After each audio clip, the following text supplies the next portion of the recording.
Uburyo bwo gukurura abantu cyangwa se amayeri yo gukurura abantu. Muri iyi minsi tubamo abantu benshi bagerageza kubona imbaraga binyuze mu mafaranga, ubuyobozi cyangwa se imbaraga z'umubiri. Ariko hari izindi mbaraga zikomeye kurusha izo zose, imbaraga zo gukurura abantu.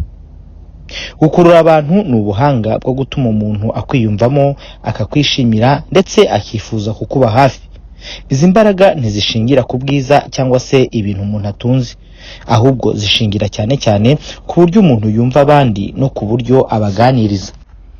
Mu mateka y'isi rero habayeho abantu benshi bafite ubuhanga, bashoboraga gukurura abantu bose babaga bahuye nabo, abami, abayobozi n'abaturage basanzwe. Icyo bari bahuriyeho ni uko bumvaga neza imitekerereze y'abantu kandi bakamenya uko bayikoresha. Igitabo cyanditswe na Robert Greene cyerekana ko gukurura abantu ari nk'umukino w'imitekerereze. Akagira ati, ni ugusoma amarangamutima y'abandi, kumenya ibyo bakeneye mu mutima, hanyuma ukabaha ibyo byiyumvo byabo bikabashimisha. Iyo umuntu azi gukoresha ubu buhanga, ashobora kugera ku bintu byinshi mu buzima, mu rukundo, mu bucuruzi ndetse no mu mibanire. Ariko nanone nk'izindi mbaraga zose, gukurura abantu bishobora gukoreshwa neza cyangwa se nabi. Niyo mpamvu ari ngombwa kubyumva neza kugira ngo umuntu amenye uko yakwitwara n'uko yakwirinda, kuko bishobora kumuyobya. Muri iki gitabo tuzareba ubwoko butandukanye bw'abantu. Tuzareba abantu bakurura abandi, tuzareba amayeri bakoresha n'uko umuntu ashobora kumenya ko ari kugerwaho n'izo mbaraga zikurura abantu. Intego si ugukoresha abantu nabi, ahubwo ni ukumva neza imitekerereze y'abantu, uko ikora ukamenya kubana nabo mubana. Mu buzima bwa buri munsi abantu bahora bagerageza kutugiraho influence, ariko abashaka kutubwira icyo tugomba gukora, abandi bakagerageza kutwumvisha ibitekerezo byabo, kenshi na kenshi turabyirinda cyangwa se tukabyanga. Ariko hari igihe biba bitashoboka cyangwa se bikatugora cyane. Iki gihe rero ni igihe umuntu ari mu rukundo. Iyo umuntu ari mu rukundo, imitekerereze ye irahinduka. Ibintu byamurangaga cyangwa se yashyiraga imbere bikaba bitakiri ingenzi cyane. Aho gutekereza ku bibazo bye, atangira guhora atekereza ku muntu akunda. Amarangamutima ye ariyongera, ubushobozi bwo gutangira kwibanda ku bintu bikagabanyuka. Umuntu ashobora gukora ibintu atarasanzwe akora. Iyo rero ibi bikomeje igihe kirekire, umuntu ashobora kugeraho yemera gukurikira ubushake cyangwa se agakurikira uwo akunda, ndetse yewe bakanifuza no kuba yamwegukana burundu.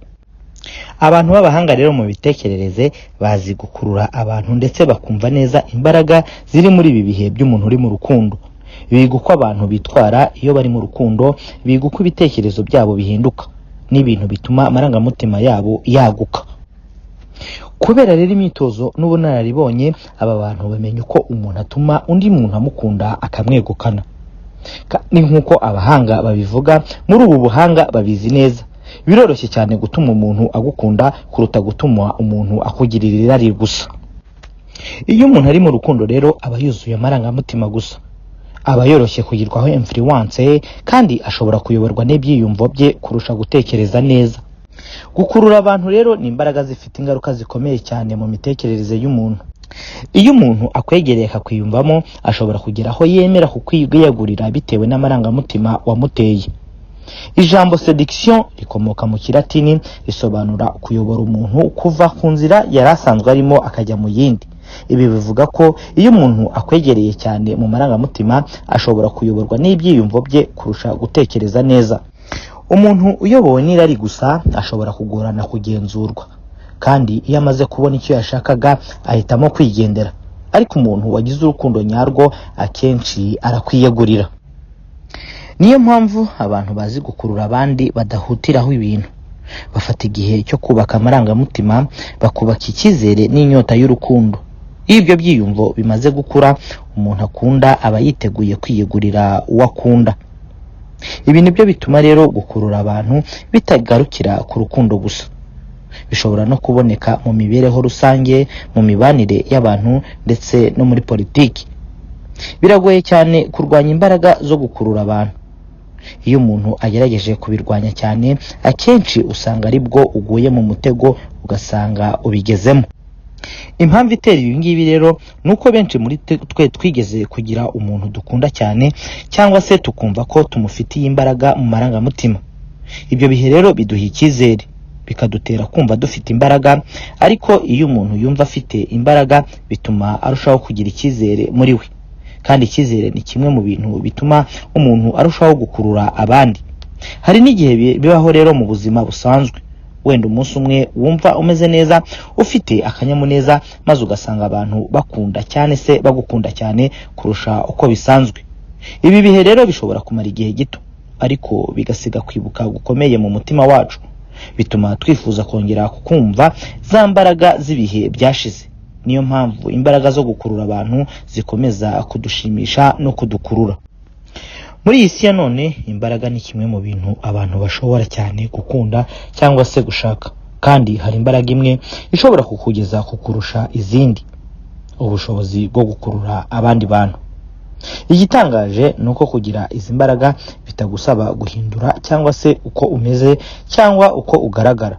Gukurura abantu si ikibazo cy'ubwiza bw'umubiri gusa, ahubwo ni umukino w'imitekerereze y'abantu. Umuntu wese ashobora kubimenya no kubyitoza.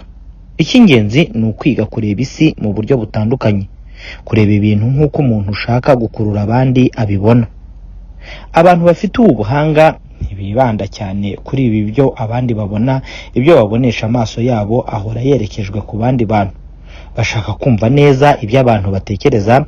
Iyo bahuye n'umuntu, ikintu cya mbere bakora ni ukugerageza kumenya uko uwo muntu abona isi.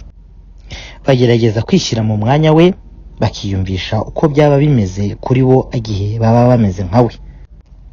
Kwibanda cyane kuri wowe ubwawe akenshi ni ikimenyetso kiyumvishamo kwiyumvamo intege nkeya, kandi ibyo ntibigufasha gukurura abandi. Nubwo abantu bose bagira ibintu bibatera gushidikanya kuri bo ubwabo, abantu bazi gukurura abandi bagerageza kubyirengagiza. Bishyira mu buzima bw'abandi bantu no mu isi ibakikije, bikabaha akanyamuneza n'umwuka mwiza. Iyo umuntu agufiteho uwo mwuka mwiza, abantu bashaka kuba hafi yawe ubagiraho influence.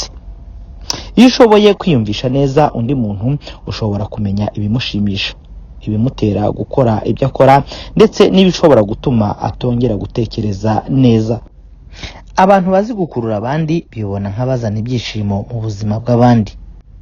Ibi rero bikagirana isano n'igihe twari tukiri abana, twari tumenyereye ubuzima bwuzuyemo imikino n'ibyishimo. Uko abantu bagenda bakura rero, bumva ko bya byishimo bitagihari. Ni nayo mpamvu uzumva abantu bavuga ko gukura ari bibi, kuba umwana bikaba byiza. Mu buzima bwa buri munsi, abantu benshi bumva baremerewe n'inshingano n'imirimo myinshi. Ibi bituma kenshi babura ibyishimo n'ibintu bishya bishobora kubashimisha. Ariko umuntu uzi gukurura abandi abimenya neza. Azi ko abantu benshi bifuza ibyishimo n'ibintu bishya mu buzima bwabo. Nubwo baba rero bafite inshuti cyangwa se abakunzi, akenshi bumva hari icyo babuze. Iyo rero haje umuntu ubazanira ibintu bishya n'urukundo, biragorana cyane ko bamwangwa cyangwa se kumwirinda. Umuntu uzi gukurura abandi abona ubuzima nk'ikinamico. Abona ko buri muntu ari mu mukinnyi uri ku rubyiniro rw'ubuzima. Abantu benshi bumva ubuzima bwabo bugarukira ku nshingano zimwe gusa. Ibi rero bituma bumva batishimye. Ariko rero umuntu uzi gukurura abandi we ashobora guhindura mu buryo bwinshi. Uyu muntu yiyambika amasura atandukanye bitewe n'aho cyetse n'icyo ashaka kugeraho. Ibi rero bituma ubuzima bwe buba bufite ubwisanzure n'uburyo bwihariye. Ibi rero ngo bituma abandi bantu bamubona nk'umuntu ushimishije mu buzima bwabo. Igitabo The Art of Seduction ni igitabo cya Robert Greene, kigamije kukwereka uburyo bukoresha amagambo, imyitwarire n'imitekerereze bishobora gutuma abandi bagukunda cyangwa se bakakwiyumvamo. Ariko rero kugira ngo ubigereho neza, hari ibintu bibiri by'ingenzi ugomba gusobanukirwa. Icya mbere ni ukwiyemeza neza, kumenya ibintu bikurura abandi muri wowe ubwawe. Icya kabiri rero umwanditsi agira ati: ni ukumenya gushaka icyo umuntu ukurura akunda, cyangwa se gushaka kumenya uwo ukurura uwo ari we, kumenya intege nke ze, ibyo akunda n'ibishobora kumugiraho ingaruka, ndetse bikaba byakora ku marangamutima ye. Umwanditsi rero akomeza agira ati iyo ushoboye kubishyira hamwe ukabikora mu buryo bw'umwe ushobora gukurura amarangamutima y'abantu mu buryo bukomeye, yewe bakanakwiyumvamo bakagukurikira. Aha rero niho dusoreje agace kacu ka mbere k'iki gitabo. Ubutaha tuzarebera hamwe abantu ndetse nuko wakwitwara kugira ngo ube abo bantu. Ni amoko 9 y'abantu ushobora kwigana cyangwa se ugakurikira kugira ngo ukurure abandi. Ibi rero ni ibirari by'insigamigani. Iki gitabo The Art of Seduction cyanditswe n'umwanditsi Robert Greene, twagishatse kubera abakunzi bacu badusabye kugisoma, hanyuma tukakibasobanurira tukagishyira mu Kinyarwanda. Mu by'ukuri ni igitabo kinini, ni igitabo tuzasoma ibihe byinshi.